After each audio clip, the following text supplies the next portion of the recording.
So, I guess we should. You're getting pretty close to the end now. Should we start? Should we bring it back to Sonic Heroes and take it home? There's still a credits coming up, I think, right? No, I don't think there are credits. I think there's just a congratulations, you beat it, and then it goes back to the main menu. And that's your reward. Okay, Sonic Heroes sucks. Okay, let's talk about graphics again. No, okay, what's your opinion, Exion? About what the hell Sonic was that? Heroes. The laser was gone. Anyways, see the quality of CGI. No, I mean of Sonic Heroes. If we're wrapping up. Well, I've got to be honest, fellas. On this again, part of it's just that super hard mode has some kind of annoying shit in it.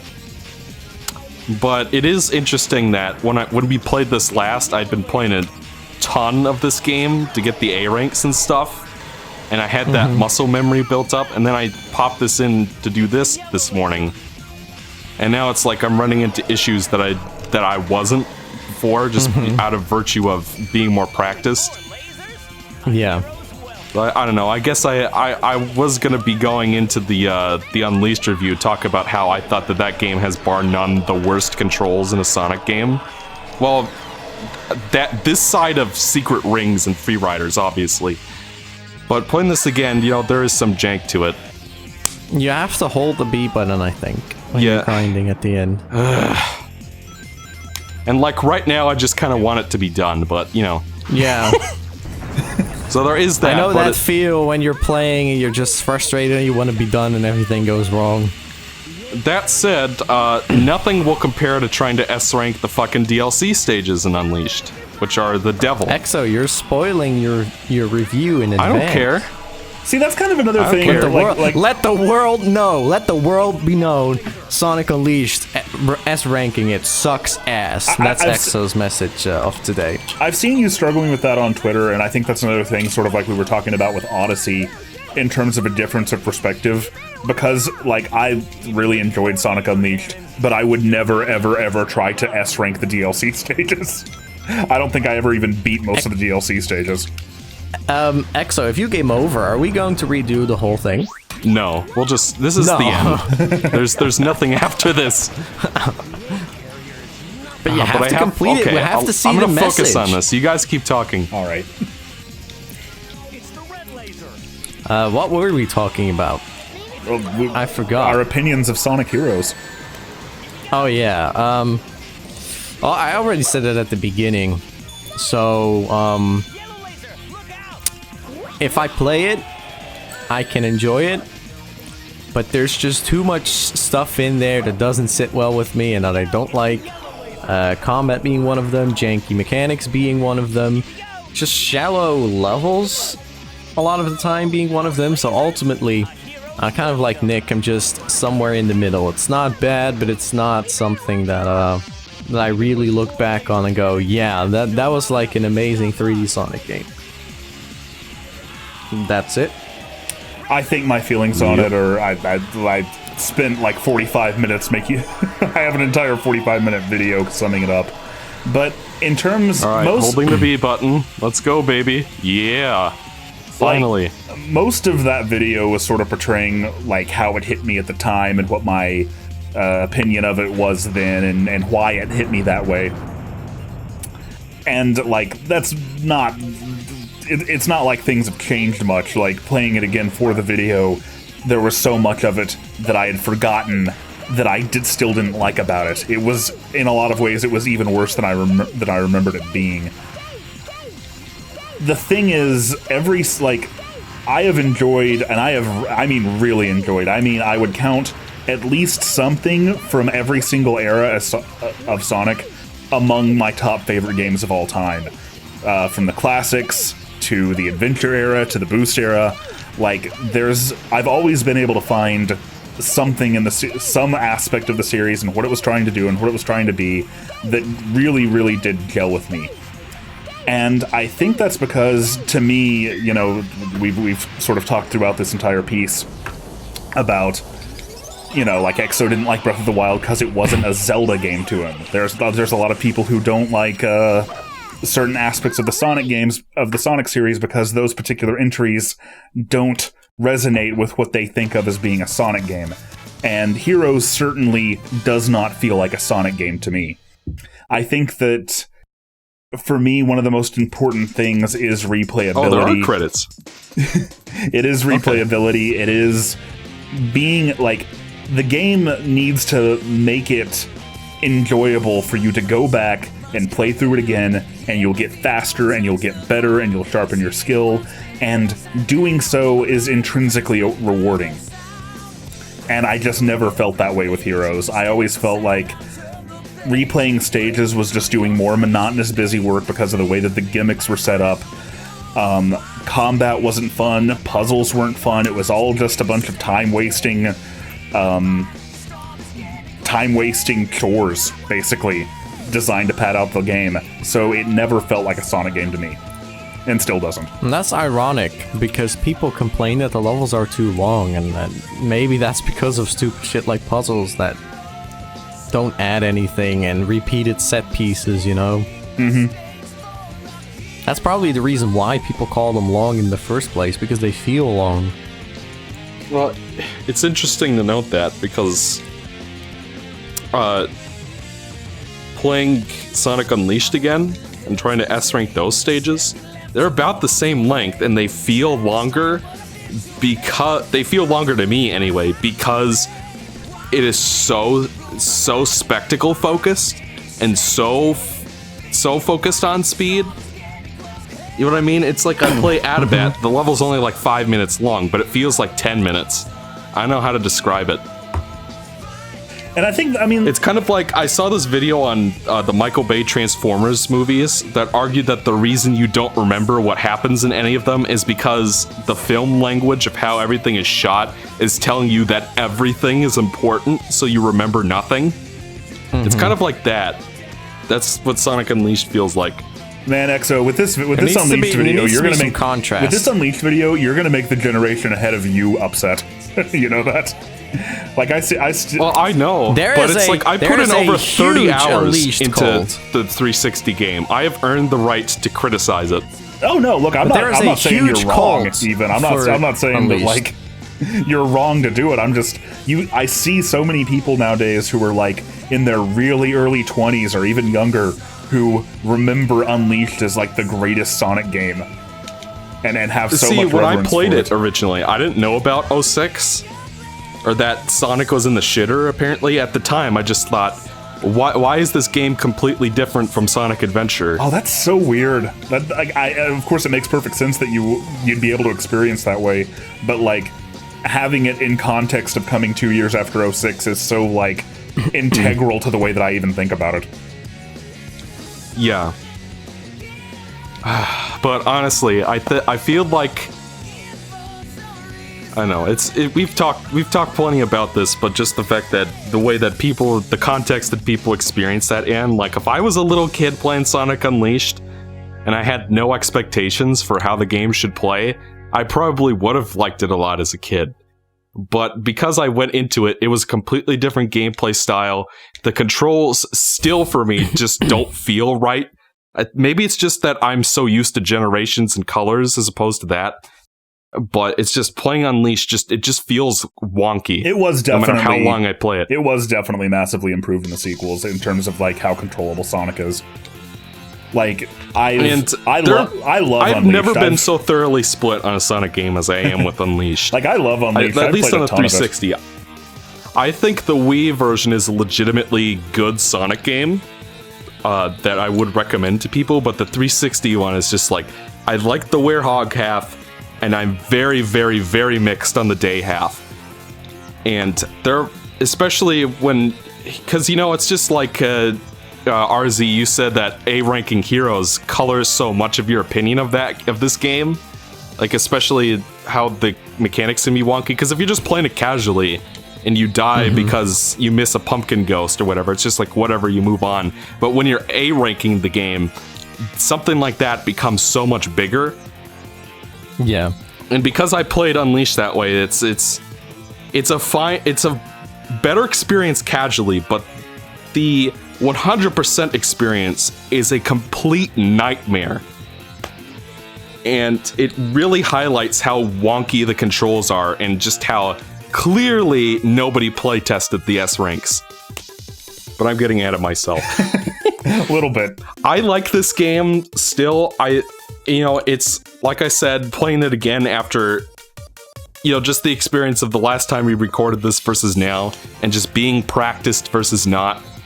And to be fair with super hard mode, if you unlock that, you would be practiced when you play it. Or, at least the first time you play it. So, and it's an unlockable, and, the main game I think is better than super hard mode in terms of, you don't have to ring dash over bottomless pits nearly as much, or stupid, but it's just, it is a difference in perspective thing. The way I look at game design, and what appeals to me most is, as opposed to Breath of the Wild, where you make your own adventure, I like it when developers do very specific things and want you to get a specific thing out of the game they make. And, Heroes, for me, I guess I'm just not annoyed about certain things in this game as much as it annoys you. I don't care about the triangle dive stuff, or the pole stuff, or the puzzles, or even the combat, really. Like, I just find this game fun to play. And, it's just, like, obviously there are flaws. The controls could be better. I don't think it's nearly as slippery as people say. I think just walking around as Sonic and Unleashed is way worse than this in terms of slipperiness. But there are things that could have been ironed out, like Knuckles sliding around when he's punching, or the fact that when your flight meter runs out, you drop like a rock, or if you accidentally home attack into a spear, that hurts you. The fact that if your allies, like, touch an enemy, they get knocked out and you can't use them to attack people with. There's annoying shit in this game. Oh yeah, there are legitimate reasons to dislike this video game. I totally understand them. But I guess for me, I just find the core gameplay and the mechanics fun, so I can look past some of that stuff, whereas other people might not. Yeah, and that'll always, that's something that I think as Sonic fans we should always be able to understand about each other, because there is always, even in the very best Sonic games, there are some flaws, there are some things that you have to be able to play around or overlook, and just because this game works for you, of course but I've had those same sort of experiences being that bugged me at one time in Sonic Adventure, the way that Sonic would careen off of ramps if you spun through them instead of running through them. But I know how to avoid it now, and I can overlook that, and I can have fun. And I can have fun with it. And that's that muscle memory thing. Like I was saying, when I was practiced with this game, I could avoid certain things. But this has been really enjoyable, and I've made it to the end of Ice Cap Act 1 on my third playthrough. Yeah. And now I would go fucking crazy if I had to play that game 3 times in a row. I gotta be honest, looking back at Sonic 3NK, I don't like it as much as I used to. I think, but people would kill me for that if I ever made a review on that game. That's interesting. The game, I understand where you're coming from, RC, because usually by the time I get to, Flying Battery, I'm just exhausted. The game does stupid ass shit that I hate that it does those things that have no bearing on the game. Like in Flying Battery, there's this elevator or whatever that goes up and you're just standing there. In Mushroom Hill, there's these pulleys that you're pulling on and you're just doing nothing. Oh, the game has a lot of that stuff that does nothing. It just feels like basic platforming that I'm almost kind of considering that Sonic 2, I like it more than Sonic 3 and That's funny, because I'm the opposite. When I was a kid, I'd say Sonic 2 was probably my favorite of them all. But when I got older, the more I've played it, the more I've found to appreciate it in Sonic 3.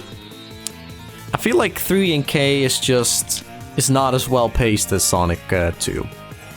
Yeah, probably not. That's probably fair. I think that Sonic 2 of the classics is definitely the one that's the most accessible.